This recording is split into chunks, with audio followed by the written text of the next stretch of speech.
Salut l'artiste, bienvenue dans cette nouvelle vidéo. Aujourd'hui on va voir ensemble comment dessiner les yeux au stylo à billes. Vous verrez qu'il n'y a pas que l'œil de face qui compte et que pour dessiner les yeux dans toutes les positions, il faudra explorer du côté de la perspective.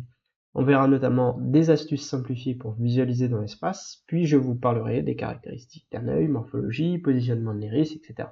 Et ensuite, je veux vous montrer comment ombrer simplement un œil. Avant toute chose, et si ce n'est pas déjà fait, n'oubliez pas de vous abonner à la chaîne, ça m'aide énormément. Donc première chose à faire quand vous souhaitez dessiner un œil en vue de face, vous pouvez simplement tracer un cercle. Ce cercle représente le globe oculaire et au centre il y a l'iris. Mais quand on veut trouver d'autres positions que la vue de face pour dessiner un œil, si on souhaite dessiner un visage de 3K par exemple, il va falloir trouver d'autres moyens pour dessiner. Et c'est à ce moment-là qu'il faudra apporter du volume. Alors concrètement, qu'est-ce que ça veut dire apporter du volume? Ici, c'est simplement transformer ce cercle de départ en sphère. Comme pour la vidéo dessiner un visage d'imagination, vous pouvez vous entraîner à dessiner des sphères et à trancher horizontalement et verticalement, puis à orienter l'iris dans la direction voulue. Donc vous voyez, à chaque fois, je vais dessiner ma sphère.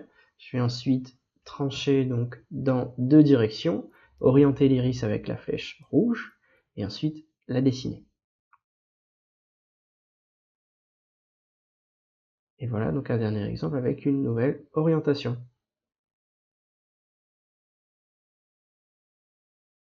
Vous pouvez aussi vous aider d'une boîte ou d'une face rectangulaire placée en perspective pour dessiner simplement le contour de l'œil. C'est un excellent moyen de simplifier le dessin de l'œil, mais aussi l'opportunité de vous entraîner avec la perspective. Ensuite, changez volontairement le sens et l'inclinaison de la boîte et utilisez par exemple les plongées ou les contre-plongées pour être à l'aise dans toutes les directions. C'est un excellent moyen de s'entraîner avec le dessin de l'œil.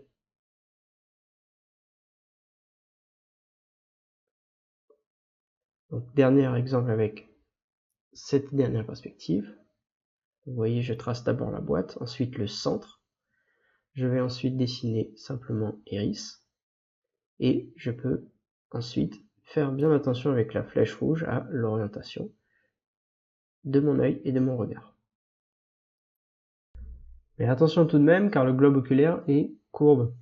Ajoutez des courbes à votre boîte, mais dans un premier temps, essayez surtout d'ajouter une courbe simple, comme ici. D'accord ?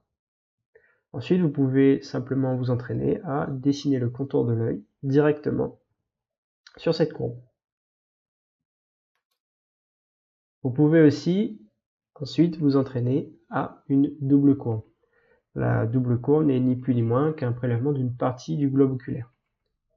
Et là, de la même manière, donc, vous pouvez vous entraîner à venir d'abord dessiner l'iris et ensuite simplement à dessiner le contour de l'œil.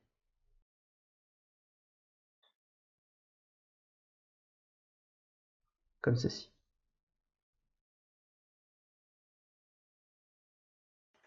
Alors, de quoi se compose un œil et comment le dessiner? C'est ce qu'on va voir ici.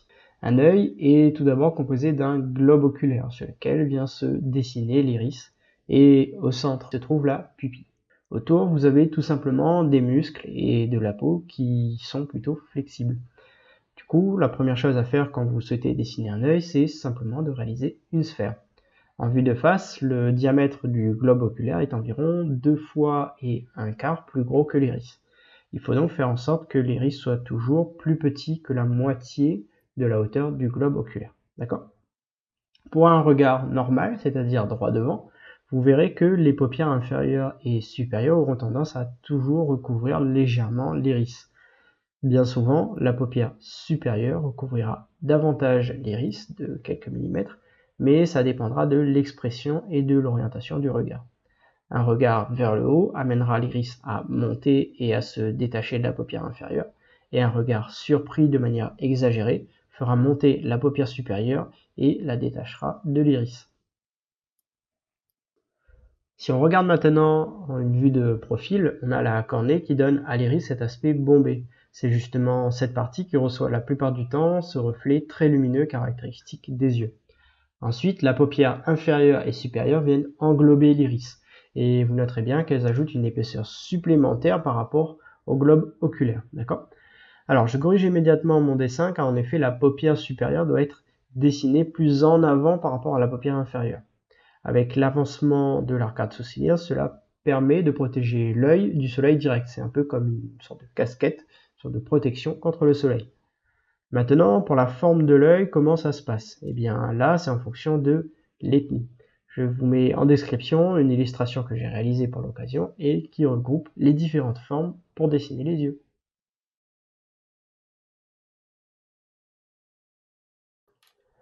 On arrive à une étape importante, celle du dessin en 3 dimensions. Pour dessiner correctement les yeux, il faudra donner du volume. Et pour donner du volume, on peut simplifier les paupières à l'aide de 3 faces. La particularité, c'est que ces 3 faces auront chacun leur direction et vont se dessiner comme une sorte de coque qui viendra se déposer par-dessus le globe oculaire. Les flèches rouges représentent les directions des faces et vous voyez bien que ces faces s'orientent en fonction de la forme du globe. Là, je dessine un œil standard, mais vous pouvez bien entendu vous entraîner à adapter cette technique à la morphologie des yeux que vous souhaitez dessiner. Ensuite, pour donner plus de réalisme au dessin, il faudra prendre en compte l'épaisseur des paupières. Donc, je dessine simplement l'épaisseur des paupières, la paupière inférieure, ici.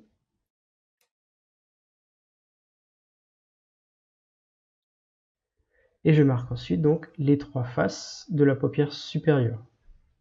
Donc, vous voyez que la face principale est orientée plutôt vers le haut, puis j'oriente bien mes autres faces en épousant la forme du globe. Hop, comme ceci. Et je marque en rouge l'épaisseur des paupières. Si je fais un zoom maintenant sur la paupière supérieure, on a bien ici donc l'épaisseur de la paupière qui vient épouser le blanc de l'œil.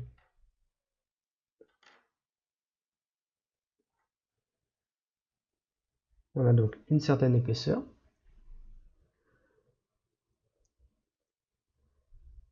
Et on voit bien que la partie blanche de l'œil est bien courbe, de manière verticale et horizontale. Et je marque ensuite en rouge la colonne, une sorte de colonne vertébrale un peu de cette forme. Ensuite, il ne me reste plus qu'à mettre en pratique et à vous entraîner à changer la position de l'œil. Donc je dessine d'abord, donc ici on a un regard vers le haut, je dessine d'abord l'iris. Je marque ensuite donc la largeur de l'œil et ensuite je dessine les paupières, donc paupières supérieures et les paupières inférieures. Et je n'oublie pas de gérer ces 3 faces. Je fais la même chose avec la paupière inférieure, mais ici attention, car on est en dessous, on ne verra pas l'épaisseur.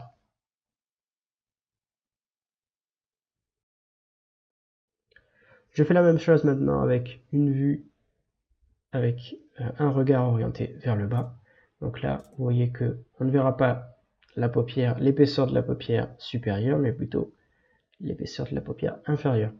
Donc voilà, donc n'hésitez pas à faire, à vous entraîner avec ce type d'exercice. C'est très enrichissant pour non seulement le dessin en 3 dimensions, mais également dessiner les yeux. Quand vous dessinez un œil, le contour de l'œil est aussi important que l'œil lui-même. En effet, quand on souhaite dessiner un œil, il faut aussi prendre en compte ce qui se passe autour, et notamment les creux et les bosses qui créent des ombres sur et autour des yeux. J'ai l'habitude de diviser le contour des yeux en 3 parties que je peux modifier en fonction de la morphologie. La partie 1 est souvent creuse et représente l'espace entre l'œil et le nez. Et la partie 2 et 3 sont plutôt convexes, c'est-à-dire qu'ils ressortent et serviront de casquette naturelle contre le soleil. En fonction de si vous dessinez une femme ou un homme, la hauteur des sourcils vont changer, et donc la hauteur des parties 1, 2 et 3. J'ai réalisé un article sur comment dessiner un visage d'imagination où je vous donne plus de détails à ce sujet. Je vous mets le lien en description. En tout cas, voilà, faites bien attention au contour des yeux et pensez en volume, que ce soit pour dessiner d'imagination ou des dessins d'observation. Ok ?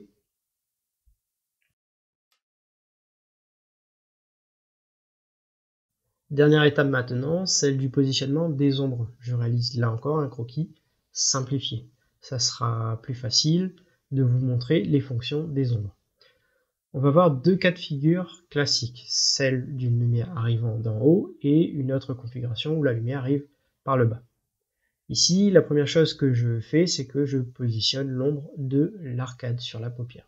On aura bien souvent un pli juste au-dessus de l'œil qui aura pour effet de créer une ombre sur la paupière supérieure. Ensuite, le reste de la paupière, ou en tout cas le dessus, sera éclairé. Par contre, le dessous de la paupière, c'est-à-dire son épaisseur, sera généralement dans l'ombre.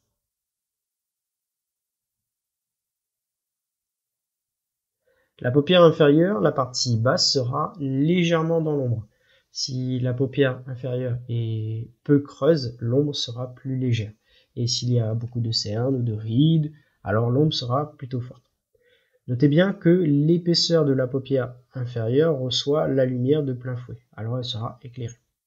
Ensuite, la paupière supérieure crée une sorte d'ombre qui va se projeter sur le blanc de l'œil.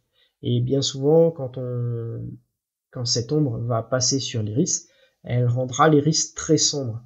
C'est pour ça qu'on réalise souvent un dégradé du haut vers le bas, c'est-à-dire du plus sombre vers le plus clair, en dessinant l'iris. D'accord ?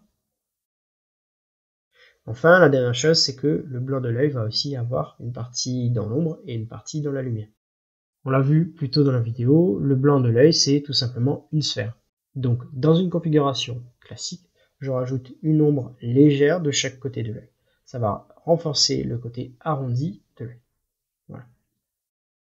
Deuxième configuration maintenant, j'utilise toujours un œil simplifié, mais cette fois-ci, la lumière arrivera par le bas.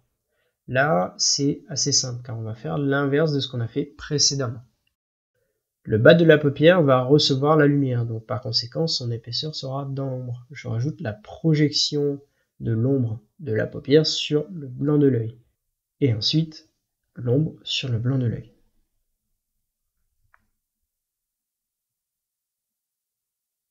Et ensuite, donc, du coup, je rajoute donc cette ombre qu'on a vue précédemment sur les deux côtés du blanc de l'œil, comme ceci. Et pour la paupière supérieure, ça sera simplement l'inverse, c'est-à-dire que l'épaisseur sera éclairée par le dessous, et le dessus sera simplement dans l'ombre. Si dans vos dessins, la lumière vient de gauche ou de droite, vous allez devoir raisonner de la même manière, c'est-à-dire en volume. Le fait de simplifier la forme des paupières facilitera la réflexion sur la position des ombres. C'est un excellent exercice pour s'entraîner à dessiner en volume et également à ombrer des dessins.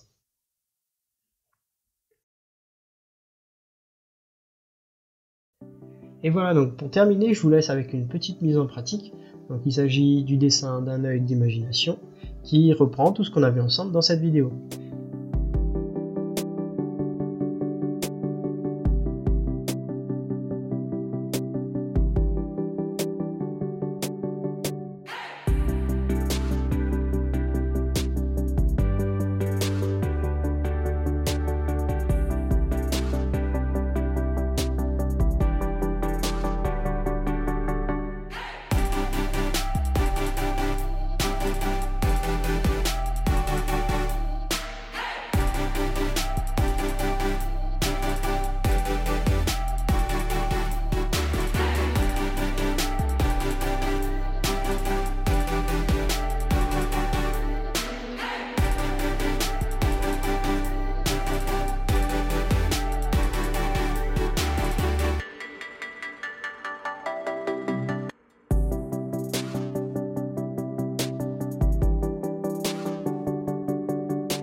dernière chose avant de vous laisser, n'oubliez pas de dessiner les cils. Ils vont s'organiser en éventail autour de l'œil et aussi légèrement en forme de courbe.